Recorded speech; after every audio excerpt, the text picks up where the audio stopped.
Quase todo mundo responde que o oposto de frágil é robusto, resiliente, sólido ou algo do tipo. Mas o resiliente, o robusto e companhia são itens que não se quebram nem se aprimoram. Portanto, você não precisaria escrever nada neles. Você já viu algum pacote com a palavra robusto estampado em letras verdes garrafais? É lógico que o oposto exato de uma embalagem frágil seria um pacote no qual estivesse escrito, por favor, manuseie mal. Ou, por favor, manuseie sem o menor cuidado. Seu conteúdo não seria apenas inquebrável, mas se beneficiaria dos impactos de uma ampla gama de golpes. O frágil é o pacote que, na melhor das hipóteses, sairia ileso. O robusto sairia, na melhor das hipóteses, ileso. E o oposto de frágil é, portanto, o que sai, na pior das hipóteses, incólume. Damos a esse pacote a designação antifrágil. Foi necessário usar um neologismo, porque o dicionário Oxford da língua inglesa não há nenhuma palavra simples ou composta que expresse a condição da fragilidade reversa, pois a ideia de antifragilidade não faz parte da nossa consciência, mas, felizmente, faz parte do nosso comportamento ancestral, do nosso aparato biológico e é uma característica onipresente de qualquer sistema que tenha sobrevivido. Alexandre Silvestrin, o antifrágil. Nasci em Nicholas Taleb, um clássico do desenvolvimento humano e tudo mais, best-seller. E eu escolhi essa passagem porque, cara, tu é um cara antifrágil, na minha visão. O que tu tem a dizer sobre antifragilidade, meu guri? Antifragilidade igual a resiliência. E a resiliência é uma condição que se adquire. Se adquire tomando porrada, né? Tomando porrada. Tu desenvolve. Desenvolve. Eu citei essa passagem, galera, porque nosso amigo aqui tem um projeto bem legal. Nós falaremos sobre o Inspirar 365 aqui. E o Silvestrin é atleta ultramaratonista, 42 anos, pai da Helena, hoje com 5, profissional de educação, proprietário da academia Life Company e coordenador técnico da equipe Life Company Treinamento de Corrida. É idealizador do referido Projeto Inspirar 365, muito além da corrida. Desafio constituído por 365 maratonas, das quais 89 já foram completadas no período de 7 meses. É ultramaratonista com 2 vezes 48K, 2 vezes 84K na TTT, campeão e recordista da Backyard Ultra, realizada pela Gringos Eventos Esportivos aqui em Caxias do Sul, com 247,9 quilômetros em 37 horas. Vice-campeão da UMCC 2021, Ultra Maratona Caminhos Caravaggio, em um quarteto masculino, no percurso de 217 quilômetros. A próxima competição do nosso amigo é a UMCC 217 solo, agora dia 14 de março.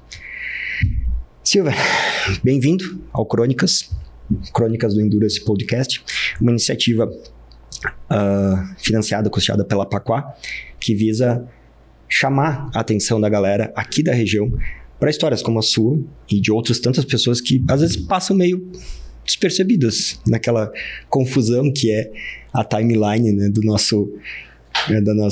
das nossas redes sociais, né?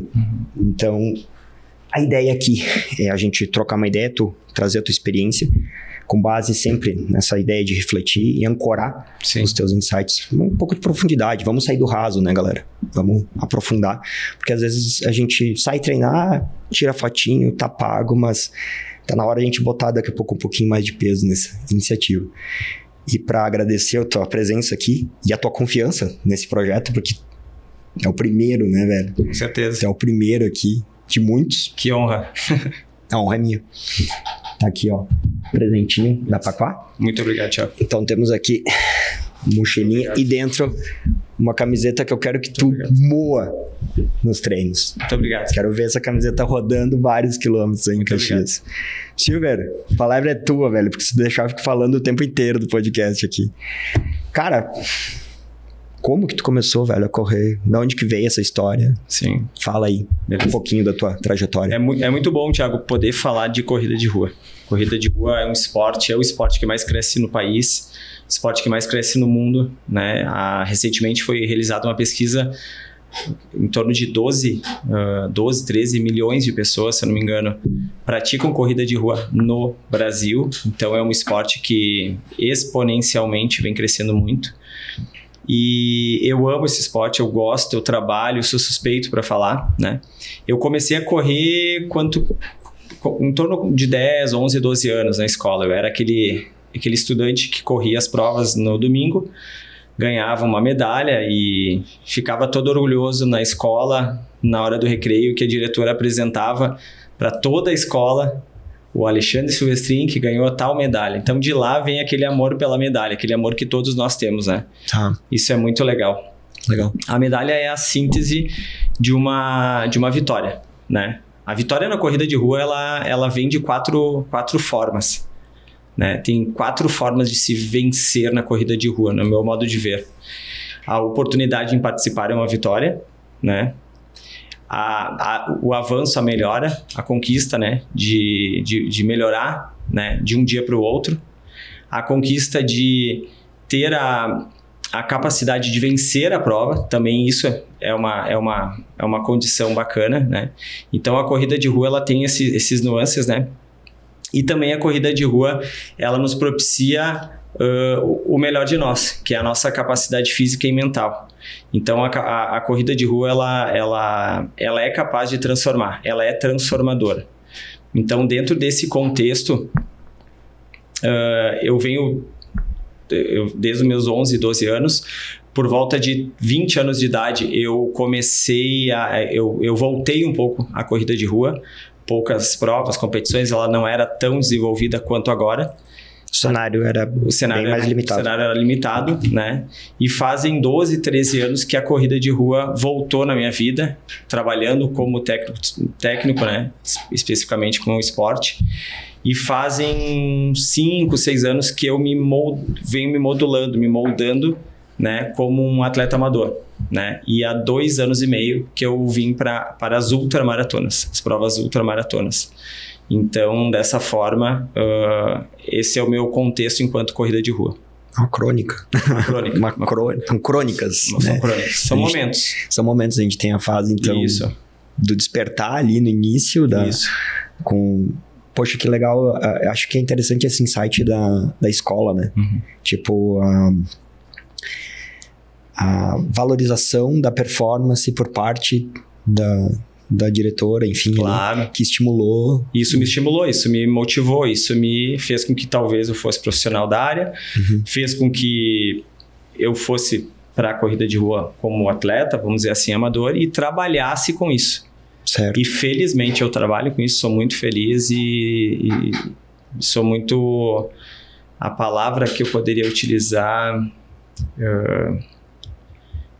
privilegiado. Certo. Privilegiado. Que massa. Trabalhar nessa área. Né? Isso é raro, né? Porque tem tanta galera, hoje em dia, muito se fala de... Né, eu, inclusive, estou passando por alguma coisa nessa ordem de se reposicionar no mercado de trabalho. A pessoa começa, às vezes, com uma atividade, depois vai para outra. E então, tu poder já startar com algo que te preenche não só os bolsos, né? Porque a profissão e o nosso trabalho, o ofício, ele tem o papel de botar grana no bolso e comida na mesa. Mas quando transborda, né? Essa situação, acho que é muito legal. E tu vê que o input inicial foi na escola. Foi na escola. Com atividade. Isso. Daí a gente fala, né? Porque acho que é clichê e fácil falar educação, é importante. Mas esse exemplo, ele materializa o negócio. E achei legal o lance da medalha. Sim. Tipo, a materialização. Eu na minha jornada, agora nesses desafios que eu tenho me proposto aqui no Crônicas e tudo mais, eu tenho ancorado, né, pequenas recompensas, diga lá. Cara, uma métrica de Garmin, sei lá, quilômetros corridos, uma medalhinha, uma bobagemzinha ali. Sim. Cara, isso de uma certa forma é uma referência que a gente coloca, né? Claro. Então, às vezes a gente acaba negligenciando, talvez, a ideia de que você ter recompensas parciais ao longo do processo, o cara olha só lá no final da história, né? Claro. Tipo, por isso quero, vamos supor, uma pessoa que entra num projeto de correr uma maratona, ou uma pessoa que entra num projeto de correr uma meia, ou a pessoa que começa a correr. Cara, a pessoa que começa a correr qualquer um desses desafios, ela acaba olhando só lá no final. Putz, o dia que eu consegui correr 5 km, o dia que eu correr 10, Sim. 21, 42 ou uma ultra. Claro. Só que o caminho daqui até lá, ele é longo. Ele é longo. Né? E hoje em dia a gente vive, né, acho que todo mundo pode concordar com isso, que a gente vive uma era de imediatismo. Tudo é fácil. Imediatismo e a frustração, né? E a síndrome da frustração, porque eu me comparo com outras pessoas. Era de imediatismo Isso. e vaidade. Claro. Porque é a vontade do vencer, do ganhar. Do outro. Do outro. Tá. Mas não é isso. Isso não é vitória. Então, aí me pegou uma questão. Vencer é você ganhar a prova. Tá. Vencer é você, dentro de uma situação real, de um problema real dentro do desafio da prova, é você conseguir superar aquilo. Tá. Vencer é você ter a possibilidade de participar. Né? Entendi. E vencer é você evoluir. Então são essas 4 Tudo é vencer. formas de vencer. Isso. Entendi. Então, não é só o... só por estar lá já é uma vitória. Entendi. Só por ter a possibilidade, a oportunidade de estar lá correndo é uma vitória. Por isso que muita galera que... Eu acho que é uma coisa que é engraçada aqui. Eu já recebi esse tipo de feedback de pessoas que não são do ambiente da corrida. Por exemplo, a medalha de participação de prova. Tá, mas tu ganhou? Daí... Tá, tem todo mundo que participa de prova, tem lá seu quadrinho de medalhas. A maior parte delas são de conclusão, né? A maioria. E são vitórias. São mas vitórias. Pra quem não é do meio, a pessoa ancora a vitória, tipo, tá, mas tu não ganhou dos outros, tu não chegou, em que posição que tu chegou? Ah, nem sei. Mas como tu ganhou medalha? Não, é que eu concluí. Tá, mas ganhou uma medalha pra concluir, isso aí não é vitória. É desacoplar essa ideia de que vitória necessariamente... Chegar na frente do outro. É chegar na frente de si. Uhum. Né? O Thiago que largou e completou, ele tá na frente do Thiago que daqui a pouco ficou em casa naquele domingo de manhã, às 7 da manhã, dormindo de ressaca. Claro. Né? E atualmente nós temos essa síndrome da frustração, que é o quê? Eu me comparar com os outros, né? Tá. Eu querer chegar na frente do outro. Isso não é só, não, isso também é vitória. Mas existe um caminho muito grande até lá. O mais importante na corrida de rua não é o fim, e sim o meio. É o processo, é curtir o processo. Então eu tenho que entender que para que eu faça uma maratona, que são 42 quilômetros, eu tenho todo um processo. Um processo de variabilidade de treinamento, de variabilidade de locais diferentes de treino, de experiências, né, de conhecimento, de conhecer pessoas, de interagir. Isso é o processo. Esse é o lado positivo, o lado bonito da corrida de rua. Legal. E nessa questão do processo, Senhor, o que tu tem, assim, uma coisa que eu tenho pra mim, eu vejo que funciona comigo muito, que é a questão de você estar imerso em ambientes que facilitem aquele processo. Sim. Exemplo, tá? Teu ambiente de casa, você acorda de manhã, você tá com o espaço das suas roupas de esporte organizado, minimamente organizado, e não é meu caso, tá? Eu sou bem bagunçado, eu gasto uma energia gigante. Mas tem lá um canto que tem as coisas de esporte. As coisas de esporte. Quando eu dou muito certo, eu deixo ela separada na noite anterior. Eu noto que facilita muito. No dia seguinte, tu acorda meio zumbi, cara, tu só pega as coisas ali prontinhas, tipo, tu não gasta muito tempo. Isso é o ambiente te ajudando. Mas é uma coisa que é um conceito interessante, que eu acho que é legal de a gente trazer aqui e compartilhar com a galera, que ambiente não é necessariamente o ambiente físico, né? Não, a ambiência, Ambiência. A ambiência, que legal. A ambiência, ela comporta o comportamento humano e o meio onde nós estamos, né? As coisas materiais, as pessoas, né? Então, um ambiente favorável vai me favorecer a permanecer naquele comportamento. Entendi. E a corrida de rua, o esporte, a saúde, a qualidade de vida também.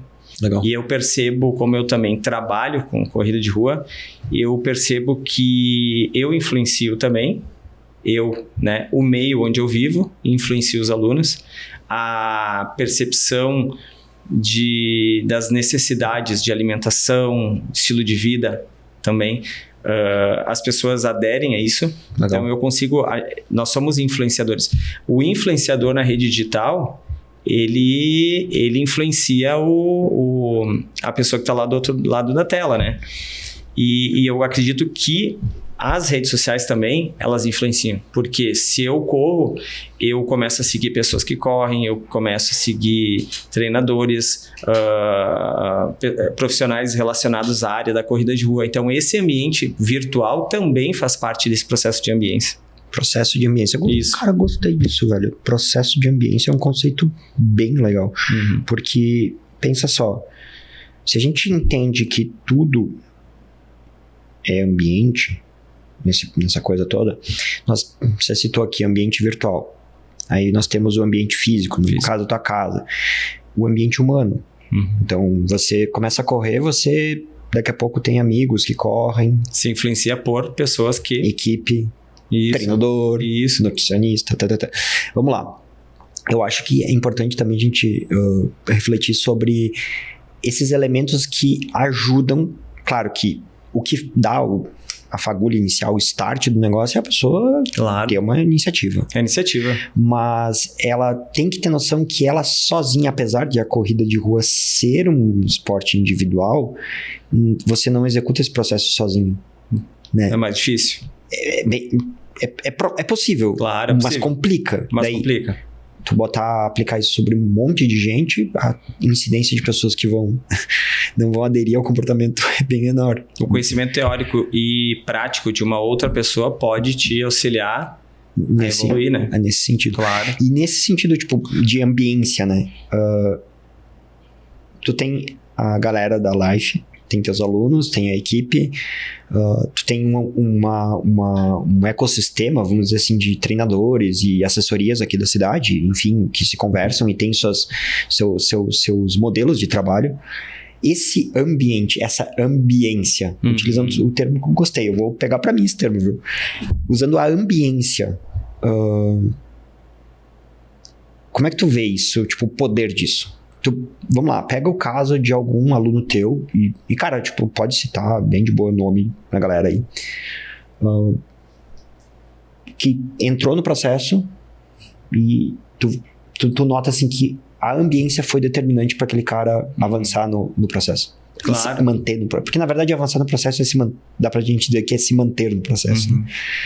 Como é que tu vê isso? São inúmeros casos, né? Pessoas com características diferentes, pessoas com 20 anos, pessoas com 74 anos. Eu tenho alunos de 18, 19 anos até 74 anos. Isso para mim é um motivo de muito orgulho. Legal. Então é muito legal. Eu tenho alunos que... Eu tenho, por exemplo, um cara que daqui a pouco tinha um estilo de vida sedentário, bebia, fisicamente não estava dentro de um padrão saudável, né? E em questão de 2 anos desenvolveu, evoluiu, melhorou o perfil, entendeu que ali que era muito mais gratificante acordar cedo para correr do que dormir tarde depois de tomar todas, né? Então, eu acho que é mais ou menos esse contexto. E a questão, né, de tu estar dentro de um ambiente onde tu tem outras pessoas que visam saúde. Eu acho que é muito saudável isso. Então, eu tenho exemplos, né? Eu tenho o exemplo, a Sandra, uma pessoa de 74 anos. Se você olha para a Sandra, né, você vai olhar para ela e vai dizer, não, essa mulher não tem 74 anos.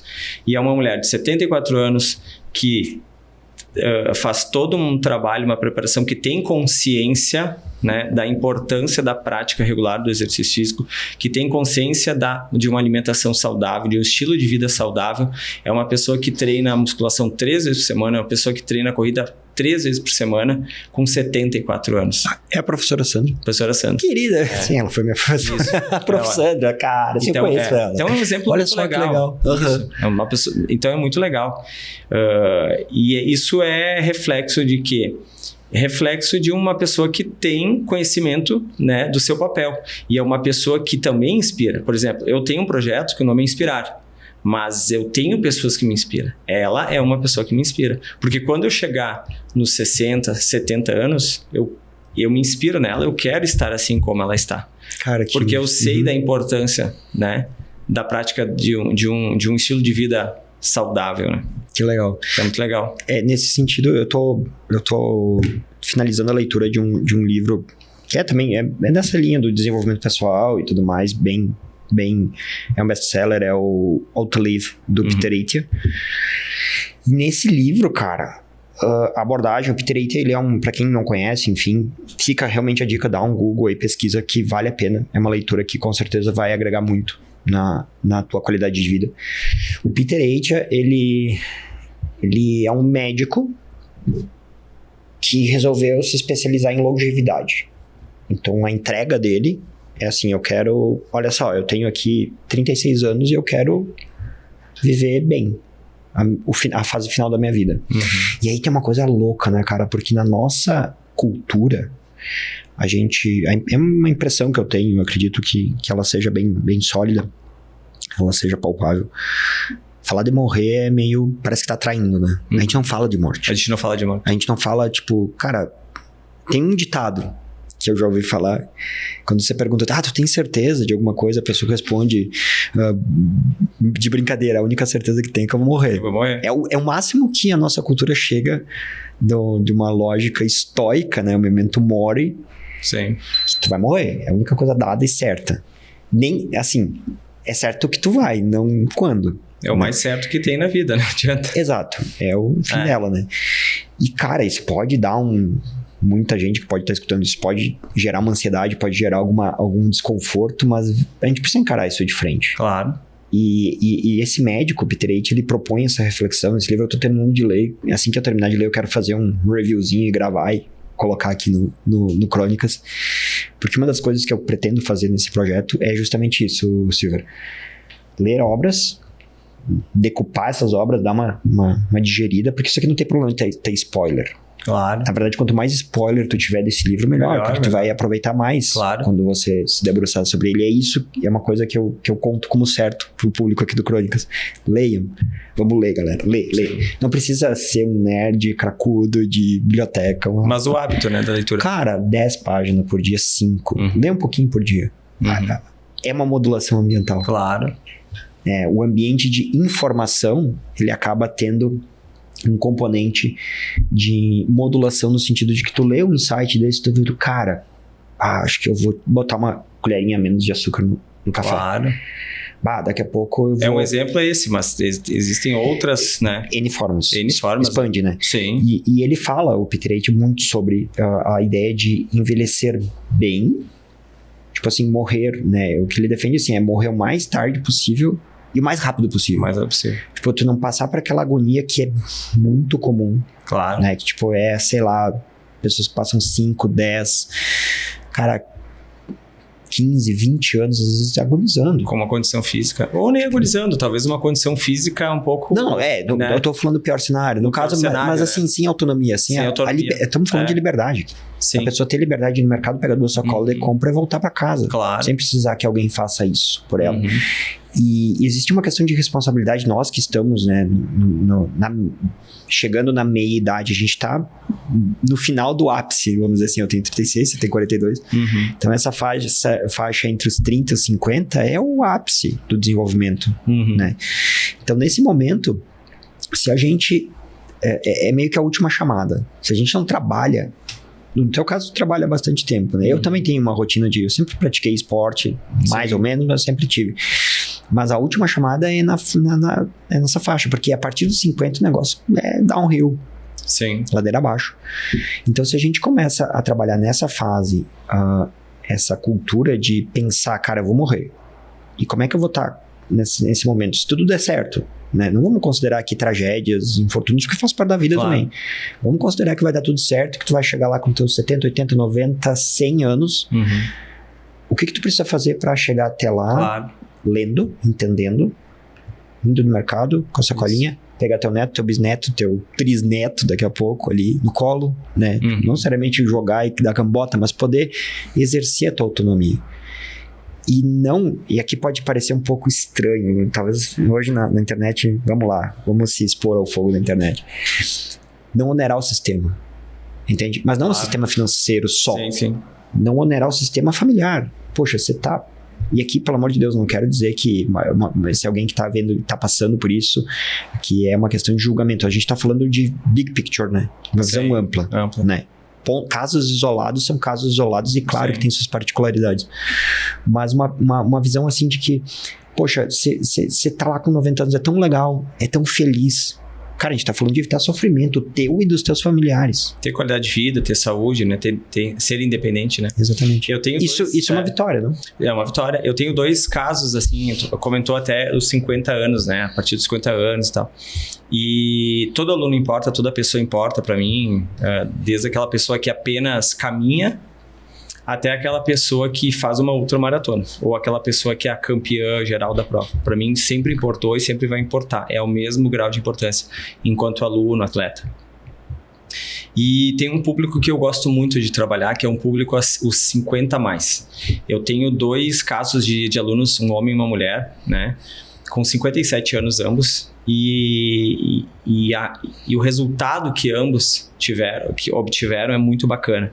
Claro, depende de um bom planejamento, claro, né? Um planejamento que seja viável, que dê resultado, mas seja viável e seja seguro, mas depende única e exclusivamente da pessoa, né? Eu digo que 1% do resultado é meu, mas os 99% é daquela pessoa que acorda cedo e vai lá, né, e investe dinheiro financeiramente, né, investe dinheiro, investe tempo, né. E eu tenho 2 casos muito legais. Eu tenho outros casos, mas eu tenho 2 casos, exemplos, assim, de pessoas que...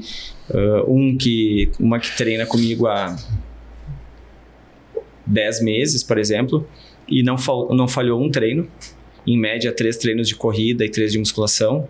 E um exemplo de um homem que treina comigo há 4 meses... de 4 a 5 meses, e que vem tendo um resultado extraordinário na parte física, condicionamento físico e anímico também, né? Porque o corpo desenvolve, mas a mente vai junto, né? Então, a autoestima, né?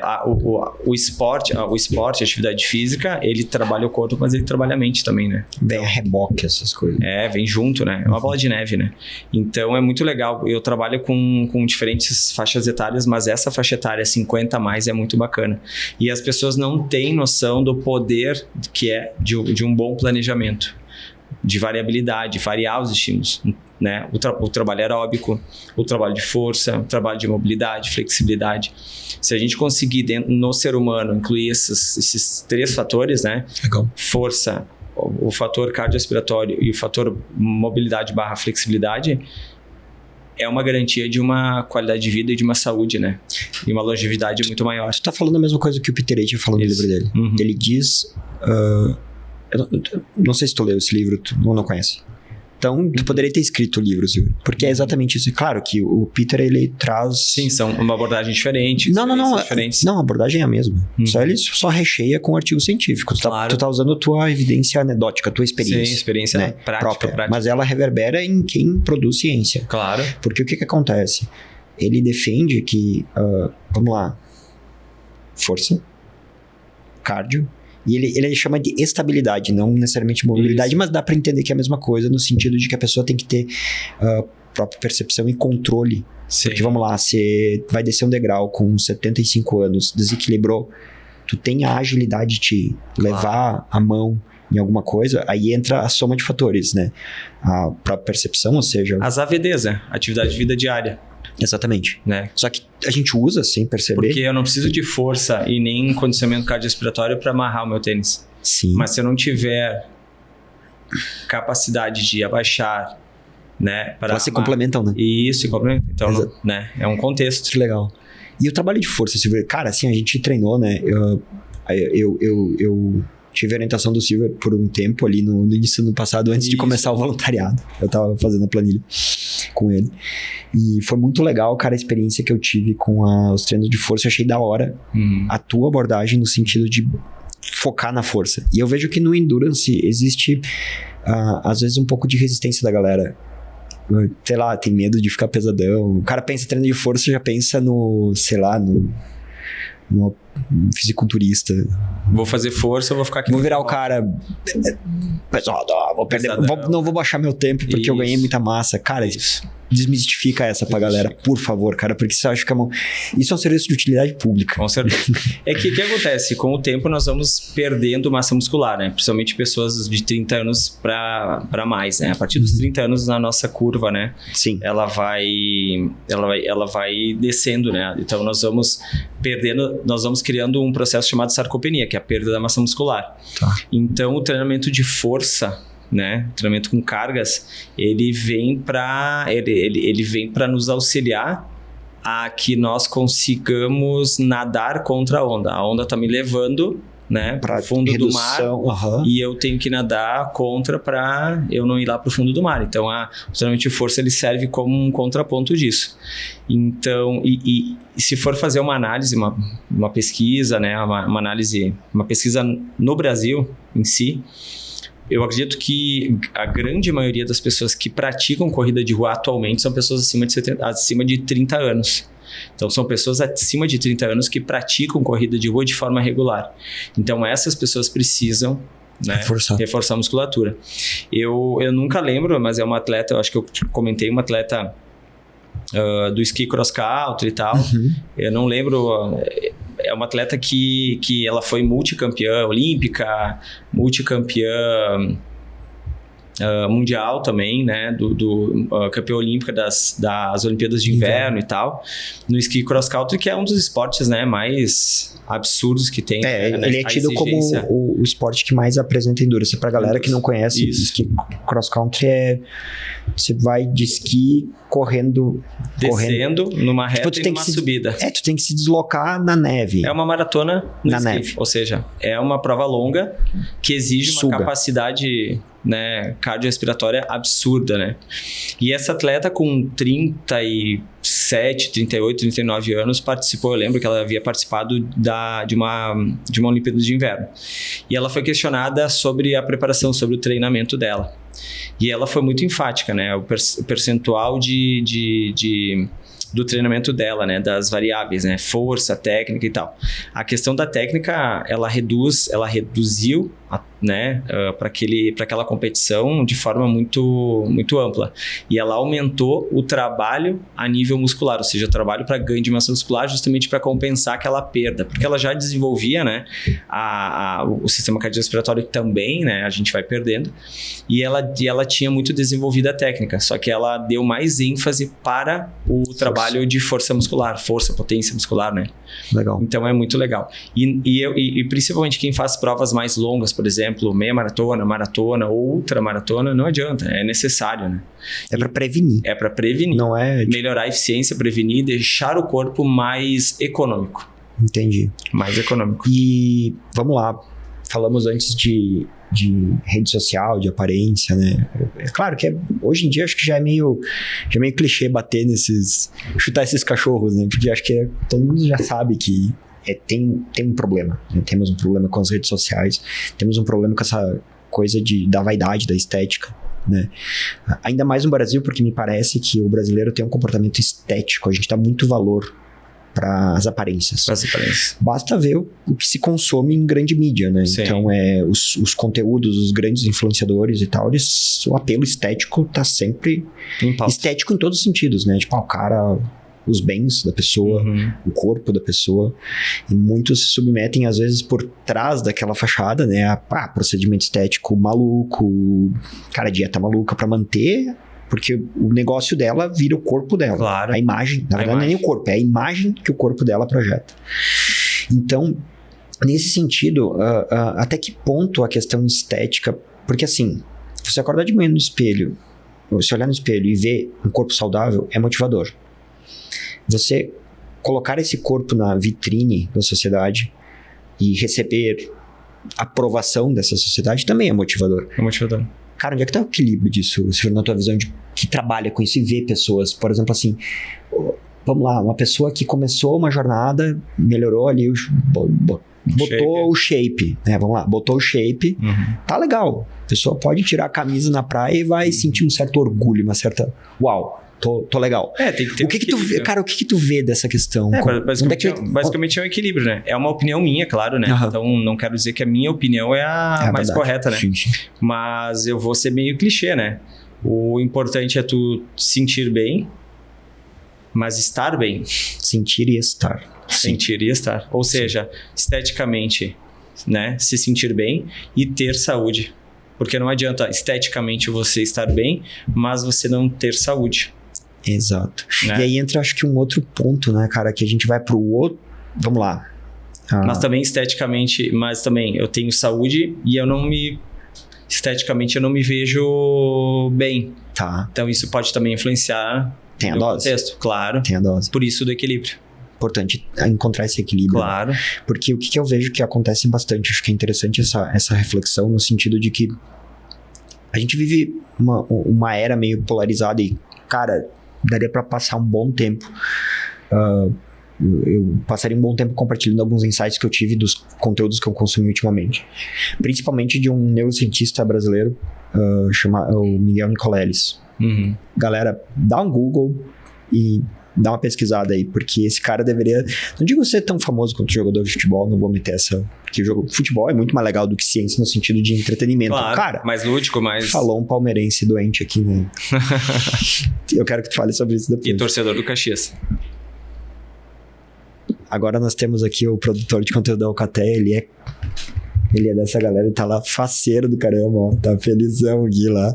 Então, estamos bem acolhidos aqui. Bem acolhidos. Eu não torço pra ninguém, eu abandonei futebol, então eu sei. Torço pra que vocês fiquem bem. Sejam felizes. Olha lá, ó, bem louco lá com as tatuagens. Cara, o cara tatuar os bagulho de time é um troço que eu não entendo. Cara, vamos lá. O Nicoleles, ele fala muito sobre... a pesquisa dele é interface cérebro-máquina. Uhum. Então, é buscar tecnologias que transcrevam por meio da captação de inputs da atividade cerebral por eletroencefalograma. Uhum. Interface faz uma máquina se mexer, basicamente isso. Só que, claro, por trás de tudo isso tem toda uma pesquisa em neurologia punk, bem hardcore. E ele percebeu ao longo dessa pesquisa que existe e não só ele, tipo, isso é bem documentado na ciência, que existe o cérebro, ele assimila as ferramentas como parte do corpo. Uhum. Então, no momento em que, por exemplo, eu, quando pratico mountain bike, e tem uma coisa que se faz quando você está descendo uma trilha, um lugar que tem bastante obstáculo, pedra, você dá um araço, que é o quê? Você dá com a pedra, o pneu não vence, e tu dá direto e dá o barulho, pega no aro. Então tu sente um tum. A impressão que tem, eu acho que todo ciclista vai compartilhar comigo disso, é que foi em ti. Claro. Tanto que geralmente a gente reage, tipo, a reação automática é de dor. Tu não sentiu a dor porque tu não tem um neurônio de sensório lá disparando. Interligado na bike. Mas o resto, toda a circuitaria da dor, ela dispara nesse momento. O resto, né? Então tu tem uma reação de defesa, porque parece que foi em ti a pedrada. É a mesma coisa o carro. Você tá dirigindo o carro, deu pneu no buraco. Você parece que sente em ti. Sim. A depender, aí tá o ponto, do quanto você utiliza aquela ferramenta e quão integrada ela tá. Então o cérebro, ele se adapta, ele cria sinapses e ele cria toda uma rede para incorporar aquilo como parte de você. Vamos lá. Uma ferramenta que a gente está utilizando muito hoje, e ela é uma ferramenta baseada no ser palpável, é a lógica digital. Uhum. E o Nicoleles defende que a lógica digital está, de uma certa forma, modulando o nosso cérebro para a gente pensar de forma digital, ou seja, 0 ou 1. 8 ou 80, sim ou não. Sim. Só que a nossa história evolutiva até o momento, ela não é digital, ela é analógica. E segundo o Nicoleles, eu, tipo, nas minhas limitações, concordo com ele, tendo a concordar com ele, porque me parece muito plausível isso. Entre o 0 e o 1 no analógico tem o 0,00000, tem infinito. E ele diz, olha, o analógico é infinitas possibilidades. Então, no momento em que você tem uma abordagem analógica, e é por isso, é uma coisa que eu quero destacar bastante aqui, galera, até para apresentar aos poucos a estética do podcast, caneta, escrever, matéria.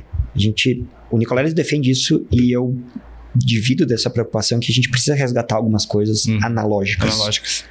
Porque aqui tem nuances, né? E esse exercício de resgatar o analógico, ele nos tira desse 880, desse pensamento digital de sim ou não, certo ou errado. Claro. Tu é bonito ou não é? Onde que eu quero chegar nessa trip lisérgica?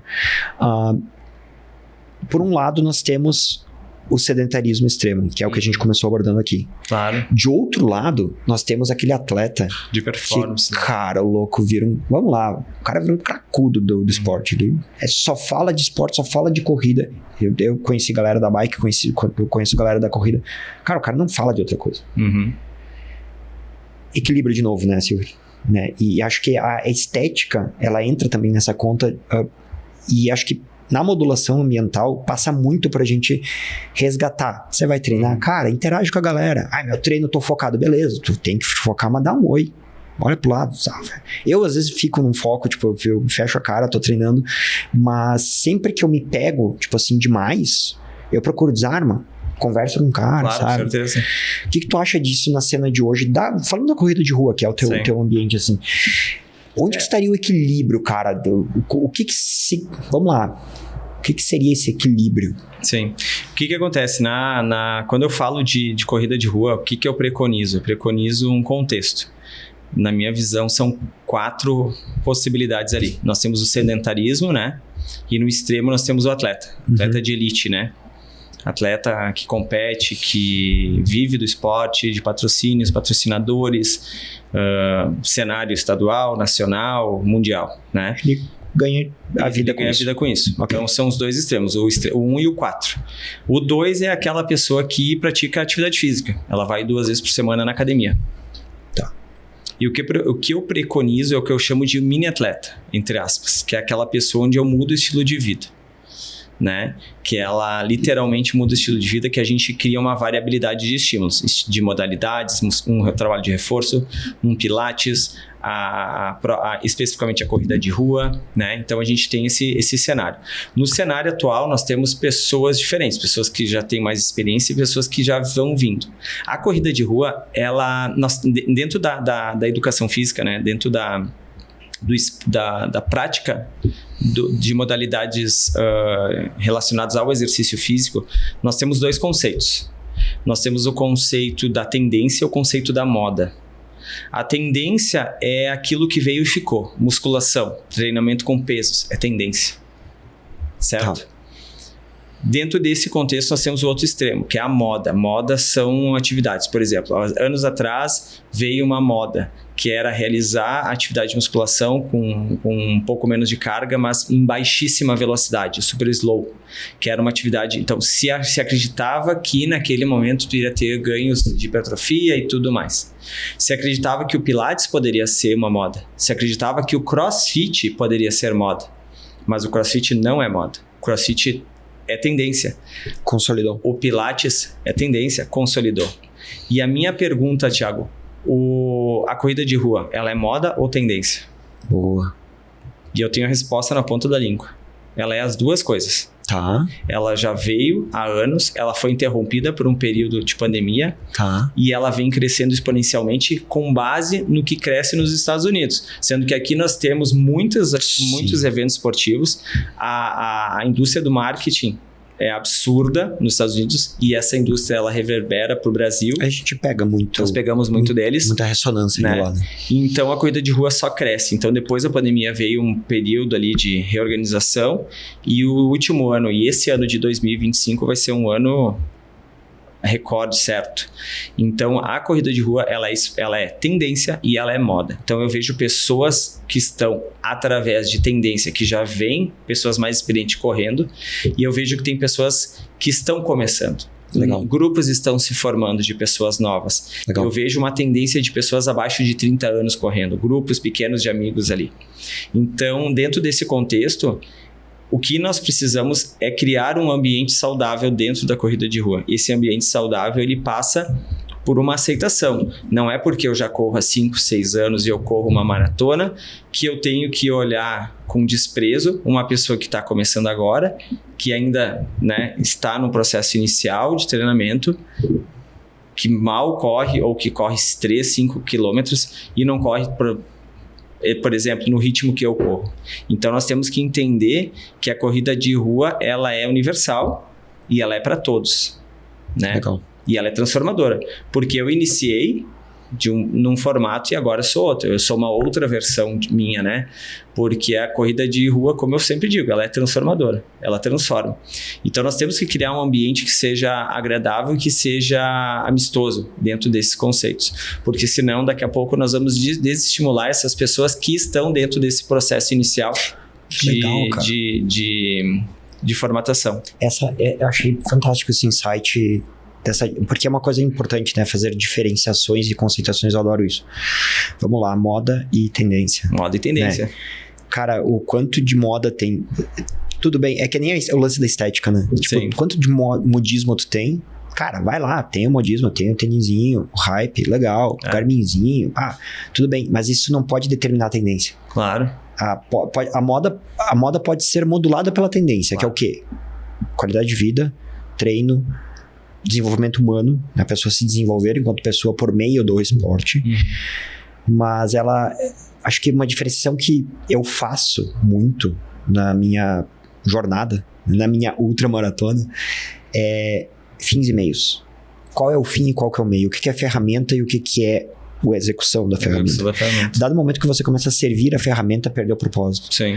Então, assim, a partir do momento que você começa a servir ao seu Garmin, a partir do momento que você começa a servir ao seu Strava, né? Tipo, o Strava é muito legal porque, pra mim, eu brinco dizendo que o Strava é uma rede social que até então ela tem mais coisas positivas do que negativas na minha jornada. Claro. Porque quando eu comecei com a bike, eu utilizava o Strava para mapear, para me orientar, para fazer trajetos. Aí tinha lá um segmento, né? Pra quem não conhece, a galera que daqui a pouco tá começando agora e, poxa, o Strava e tal, o segmento qualquer pessoa pode criar segmento. Você vai lá, você corre num lugar, você chega lá, marca no mapa daqui até aqui, tá valendo uma tomada de tempo. E aí tem um ranking, e tu ganha medalhinha, e tem toda uma gamificação. Tem um papel muito legal essa gamificação, só que quando ela é ferramenta. Que nem eu utilizo métricas do Garmin, os desafios do Garmin, até posto lá no Insta do Crônicas bastante coisa sobre isso. Mas é assim, pra mim é uma ferramenta. Claro. É uma bússola. Eu não fico olhando pra bússola. Sim. Ela tá me mandando pra um lugar. É pra lá que eu tô indo. Ele é um auxílio. Eu uso ela pra ir até lá. Então a moda tem que servir à tendência. Claro. Acho que é legal a gente... Me parece legal, razoável pensar assim. Tipo, poxa, você vai comprar um tênisinho, você vai se inscrever na prova bacana, você vai fazer a parada legal, você vai performar, você vai pegar troféuzinho. Da hora. Isso é moda. Isso tem que servir a qual? A tendência, que é a sua prática, a sua rotina de treino, né? Que é o tal do processo que nós começamos conversando. Se o processo serve à moda, parece que ele fica sem conteúdo. Sem nexo, sem conteúdo. Ele não cumpre mais função, Com porque certeza. ele fica em si mesmo, né? Sim. E aí, tu abre espaço pra vaidade, ego, brigas de... o cara é da assessoria tal, não gosta daquela galera, não sei o que, começa a fofoquinha. Não pode ser assim, né? E grupo de WhatsApp e derretimento de reputações. Mas em próprios grupos mesmo, né? É importante essa aceitação de pessoas que estão iniciando, eu acho que isso é fantástico, cara. Isso acolher é as pessoas. É. Porque é ali que tá a base. E a corrida de rua é que nem o Whey Protein, né? Atualmente. Era bonito tomar Whey Protein. Todo mundo tomava Whey Protein. Agora é a vez da creatina, né? Creatina é a menina da vez. É a bola da vez. É a bola da vez. Mas o que acontece? A corrida de rua virou isso. Virou aquele esporte. O que acontece? As pessoas olham pra mim e elas me veem como... Me ligam diretamente agora à corrida de rua, ainda mais, né, com base no projeto que eu tenho, no que eu já venho trabalhando há anos, né? Então as pessoas acreditam que eu passo 24 horas por dia correndo. É muito curioso. Então elas têm essa visão do Alexandre, essa visão de corrida de rua. E é curioso porque eu conheço pessoas que eu nunca imaginei que estariam correndo e que me olhavam dessa forma e que atualmente correm. Então é muito curioso isso. Cumpre o papel. Claro, eu inspirei, tu inspirou, o marketing esportivo inspirou, as redes sociais, o meio onde a pessoa daqui a pouco, né, convive, o ambiente inspiraram, o ambiente inspirou essa pessoa. Então é muito curioso. Então pessoas que eu não imaginava que iriam para o esporte, iriam aderir a esse estilo de vida, eu não diria nem esporte, eu diria estilo de vida.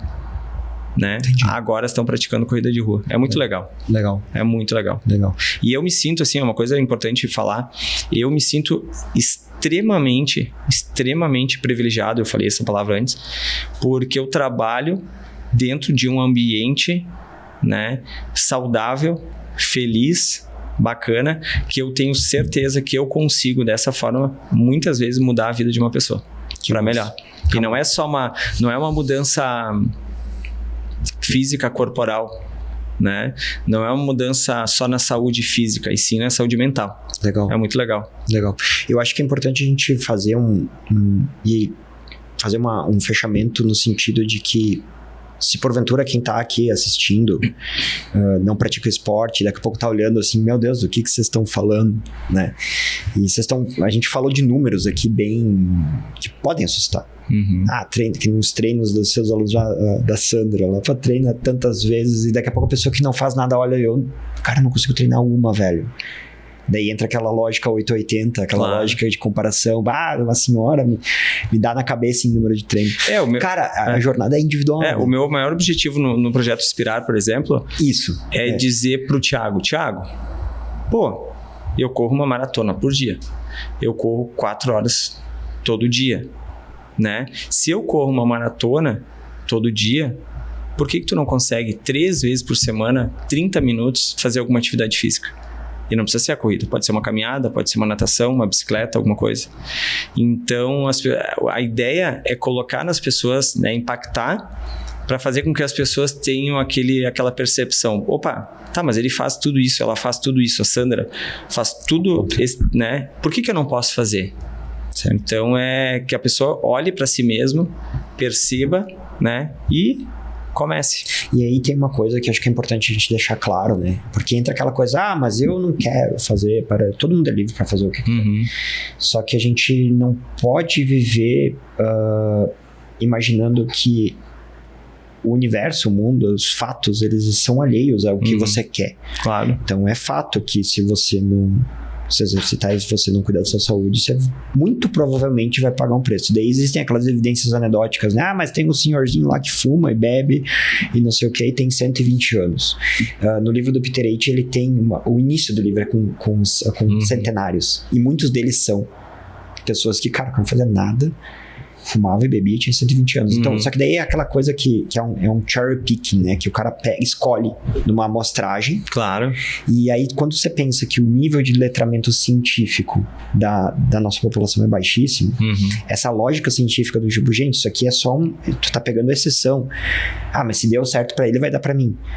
Vamos falar a real, a gente tá falando de probabilidades. Existe uma chance? Existe. De tu poder ficar fumando e metendo louco a vida inteira e chegar com 120 anos bem. Existe uma chance. Mas eu não vou ficar esperando. Mas é melhor... Qual a tua aposta? Então, assim, eu não vou esperar pra ver o que dá. Na dúvida, porque na hora que tu chegar lá e tu descobrir, não vai dar... Opa, então eu vou voltar. Eu não vou esperar. Volte as casas. Não volta. A vida não... É uma ultramaratona em um sentido único. Claro. Que a gente falou antes. Tá lá. Caixãozinho. O Cortella brinca dizendo, né, que a diferença era um defunto, que ele fala, o cara treinou a vida inteira e morreu, era um defunto saudável. Eu achei engraçada essa brincadeira do Cortella, mas ela me parece um pouco adaptativa, porque, cara, talvez o fato dele ser um defunto saudável significa pessoas chorando com menos intensidade no velório dele. Porque ele não demandou daquelas pessoas uma longa jornada de convalência. Sim. A pessoa sofrendo no hospital.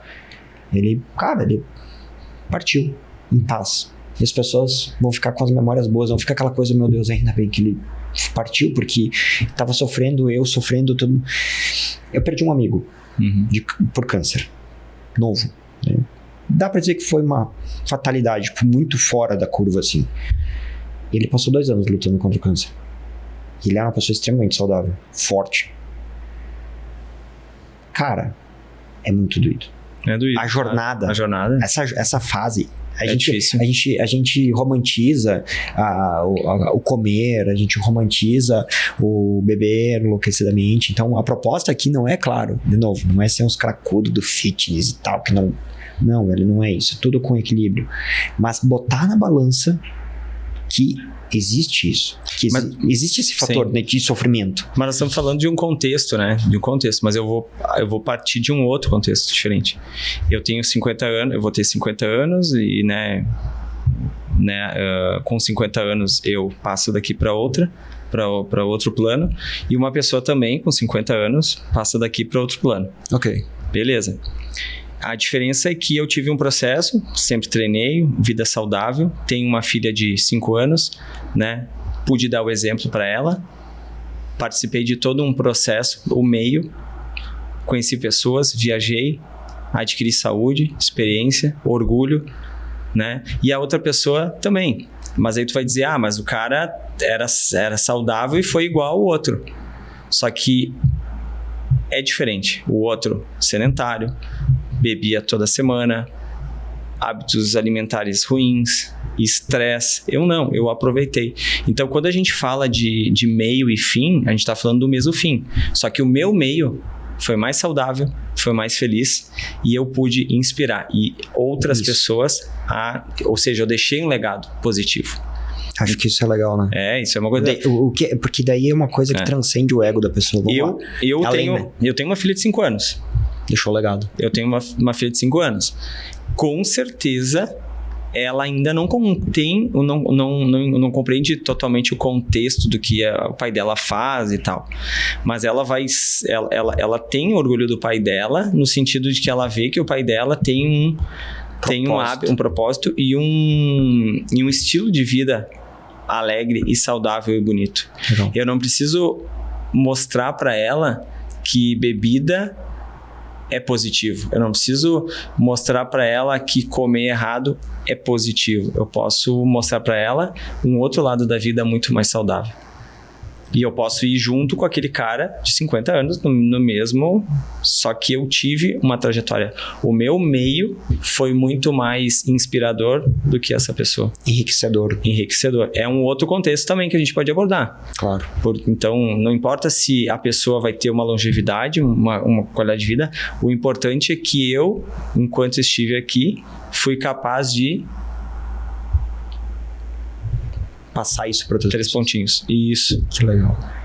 Fechando, qual que é a tua referência? Cara, ou quais são as tuas referências? Vamos lá, tipo... Eu tenho pessoas, nomes... eu tenho uma referência... O que te inspira? Eu tenho uma frase. Se você quer ser bem-sucedido, precisa ter dedicação total, ir até o seu último limite e dar o melhor de si. Legal. Então, essa é a minha referência. Ayrton Senna. Desde criança. Eu lembro que eu sofri muito, como grande parte dos brasileiros, e todos os dias eu lembro do cara. Todos os dias. Tu vê que, tipo, ficou a imagem do Ayrton... vencedor, uma pessoa que superou. E a gente tem na nossa cultura, no Brasil tem uma coisa meio... É a síndrome de Guaipeca, de tipo, a gente sempre perde. Aí quando surge um expoente, a gente perdeu o cara, mas... Que legal que tu pegou a parte. Só que ele pegou o legado do cara. Só que ele, dentro dos 4 conceitos de vitória, ele buscava que era chegar antes do outro. Sim. Isso era vitória para ele. Porque o contexto dele era esse, né? Ele era um atleta de ponta, patrocínio, precisava crescer na carreira profissional dele, né? Mas esse conceito de vitória eu estendo, né, para as 4 possibilidades. 4 possibilidades lá. E como ele era um cara que buscava vitória, eu também busco a vitória. Há pouco tempo atrás, a minha vitória era poder participar era poder correr. Eu tive uma lesão, né, infelizmente, e dentro de um projeto grandioso, e eu tive uma lesão. Então, a minha vitória não era chegar na frente do outro, não era evoluir, não era estar dentro de um contexto, participar de um evento, de uma prova e dentro de uma diversidade conseguir concluir. A minha vitória era a oportunidade de poder fazer algo que eu gostava. Então eu vejo que é o cara que me inspira mesmo. Que legal. Cara, temos muito que conversar, com certeza nosso amigo Silvestrinho voltará aqui ao Crônicas do Endurance. Cara, tuas redes, deixa pra galera aí. Fala um pouquinho do 365, qual é o horizonte aí de eventos desse projeto. E, enfim, o espaço tá aí para te dividir com o pessoal. O projeto Inspirar 365 é um projeto são de 365 dias do ano de inspirar pessoas. O projeto ele tem 5 pilares. Um pilar é o desafio de correr 365 maratonas, o qual, né, infelizmente, após uma lesão, após 62 dias correndo 62 maratonas seguidas, e foi interrompido por um período de 89 dias e agora eu retomei. Eu estou na maratona 89 e aquelas maratonas que eu ia realizar em 365 dias sozinho, eu vou realizar em cooperação com outras pessoas. Então a ideia é dia 13 de julho conseguir concluir 365 maratonas, as minhas, o máximo possível, né, o possível, né, dentro desse período e junto a outras pessoas também, que eu possa inspirar. Então é uma forma de adaptar, né, o desafio do projeto. O projeto ele tem também um cunho social, né, de alguns eventos sociais. Eu me referi antes à questão da medalha, que é o projeto Primeira Medalha, onde eu vou em escolas de ensino fundamental do município de Caxias do Sul e eu faço algumas atividades e as crianças que conseguem concluir o desafio, ou seja, todas, né, diga-se de passagem, sobem ao pódio de primeiro lugar, eu tenho o pódio e elas ganham uma medalha personalizada. É muito legal. Eu fiz um piloto no final do ano, 2 escolas, 48 estudantes, 40 nunca tinham ganho e em outra escola, das 13 crianças, 12 nunca tinham ganho uma medalha. Então foi muito legal. E eu vou estender agora quinzenalmente esse projeto em escolas, alunos de segundo ano. Fomento do turismo, né, que é a ideia, falar um pouquinho de Caxias do Sul, mostrar um pouquinho de Caxias do Sul, Serra Gaúcha, falar sobre a corrida de rua e sobre a importância de adotar um estilo de vida saudável. Por todos os motivos que a gente falou. Isso. Então essa é a ideia do projeto Inspirar 365. Cara, estamos todos inspirados agora, então. Cara, muito legal. Legal mesmo. E acho que é interessante porque olha só que louco, né? A fenomenologia do teu projeto. Ele se chama Inspirar 365. E daí a gente propõe ele inicialmente uma maratona por dia por 365 dias. Aí você tem uma coisa da fortuna, uma lesão. Aí, poxa, vou ter que readaptar. Na verdade, tu não tá readaptando. Tu continua inspirando. Tu não te propôs a fazer 365 maratonas pra dizer, olha, como eu consigo. Faço. Eu quero inspirar por meio. Inspirar. Então, não necessariamente você precisa fazer todas as maratonas todos os dias. E, tipo, continha no próprio... Olha que louco, né? Porque continha no próprio nome que tu elegeu a solução para eventual. Vamos supor que tu tivesse feito... Por isso, eu acho fantástico isso, porque se tu tivesse concebido esse projeto no sentido de alavancar o teu ego, tipo assim, eu quero mostrar que eu sou... Pá! Seria outro nome, seria outra proposta. No dia que tu meteu a lesão, que apareceu a lesão ali, tu ia ficar muito mal. Não, e o mais difícil do que ia interromper o projeto. E eu vou dizer que o mais difícil do que fazer 365 dias seguidos, de forma tranquila, saudável, o mais difícil que isso é a partir de 62 dias, ter uma lesão, ficar 89 dias afastado, ter a vontade, a força de vontade, a resiliência de treinar todos os dias, me preparar o máximo possível para retornar, mesmo que de forma adaptada. Isso é muito mais difícil do que fazer 365 maratonas. Porque eu faria 365 maratonas tendo condições físicas. Perfeito. Com certeza. Cara, que demais. Velho, obrigadão. Obrigadão pela presença, com certeza. Obrigado. Alexandre Silvestre voltará ao Crônicas do Endurance aqui, pra gente dar sequência nessa troca de ideias. Show. Espero que tenha contribuído com a tua ultramaratona, porque é aquilo. A vida é uma jornada longa, gradual, é um processo, e a vida, né, é uma ultramaratona. Fica o convite para você seguir a página aqui do Crônicas, o canal do Crônicas. Deixa like aí no vídeo para ajudar no engajamento, para a gente espalhar aí pelas ondas da internet e ajudar nessa modulação do ambiente virtual para propagar essa mensagem de que as pessoas... Mensagens positivas, né? Cara, vamos lá, vamos buscar isso porque vale muito a pena. Isso dito por pessoas, Silvestre, eu, que temos uma experiência nesse universo e a gente colhe frutos dia após dia extremamente positivos e a gente quer que isso atinja o máximo possível de pessoas. Então, deixa o like, se inscreve no canal, ativa ali o sininho para receber a notificação de quando sair o vídeo aqui novo. Tem o Insta também do projeto, né? Nesse Insta eu compartilho um pouco da minha rotina nessa jornada. Eu tenho lá meus desafios pessoais também, inspirado por esse cara, porque essa coisa de fazer coisa todo dia, eu também tô com o meu lá, não é uma maratona, mas eu tô lá com o meu desafio de fazer pelo menos 30 minutos de atividade por dia e dar 10 mil passos. Show. Todos os dias, tipo, até o dia que quebrar. E quando quebrar, a gente recomeça. Então, fica um convite para vocês acompanharem. Agradecimento ao Silver. Sigam Alexandre Silvestrin no Insta. Isso. Projeto 365, ele está compartilhando lá no perfil pessoal dele. Agradecimento aqui à galera da Alcateia, Guizão.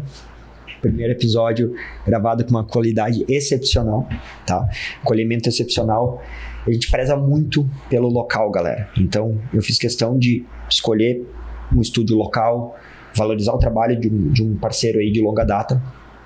E agradecimento a todo o time Paqua por me permitir, né? Porque eu não estaria aqui se não tivesse uma empresa rodando com profissionais extremamente competentes, fabricando as peças que eu comercializo, junto com a galera do comercial, e que, no fim das contas, pagam, né? Para que eu fornecem para mim os insumos e o recurso para que eu possa estar fazendo tanto a minha jornada como atleta, mas também a minha jornada aqui como produtor, pensador, né? E contribuindo. Então, eu tenho que fazer esse agradecimento. Sigam a página da Paqua, precisando de confecções personalizadas esportivas ou para empresas, tá lá. Vai ser um prazer atender todos vocês. Silver, mais uma vez. Valeu. Brigadão. Muito obrigado pela oportunidade. Eu que agradeço. Uma honra. Vamos lá, galera, porque a vida é uma ultramaratona.